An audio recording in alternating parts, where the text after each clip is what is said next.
Right, today I'm going to show you how to make rhubarb crumble. I've just picked some rhubarb out of the garden. So in my pan, I've got a medium heat. I've washed and just cut my rhubarb into chunks. And when you cut the leaves off, because they're toxic, I put mine in my burn bin. I don't even turn them into compost. So to the rhubarb, I've weighed it out and I've got 250 grams of rhubarb. And young summer rhubarb like this, it doesn't need too much sugar, so I've weighed out about 150 grams of caster sugar.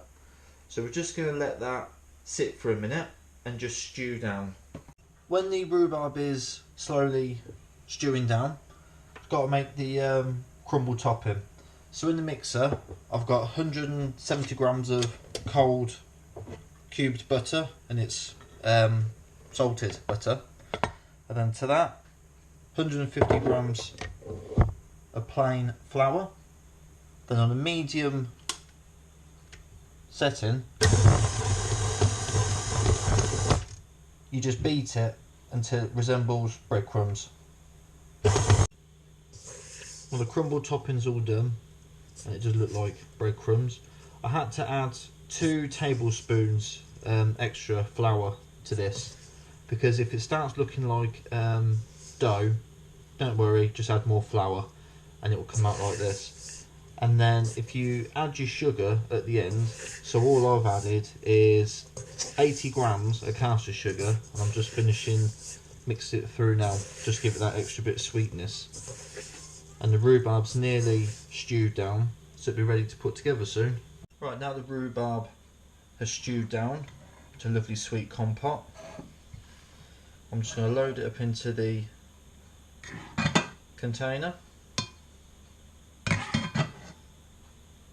And another use for rhubarb as well, I like to make rhubarb compote like this.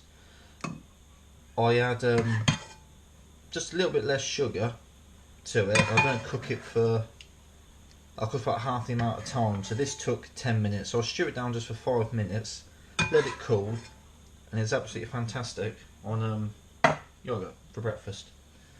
So just getting the last sweet juices in there, and then you finish it off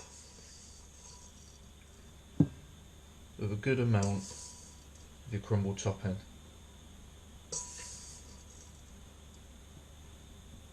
Just like that.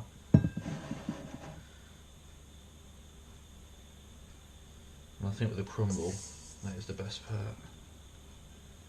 And then the caster sugar that I've mixed through it, that will crisp up and caramelise as well inside. So that's it. So I'll put this in a preheated oven, 180 for 30 to 40 minutes.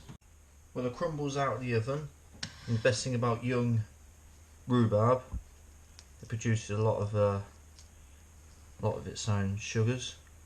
But look at that. Just nice and sweet. Obviously the crumble topping is not as crumbly as I'd have liked because it seeps its own juice out, but nonetheless that's going to be beautiful. So if you've got any young rhubarb growing in the garden, give this one a try.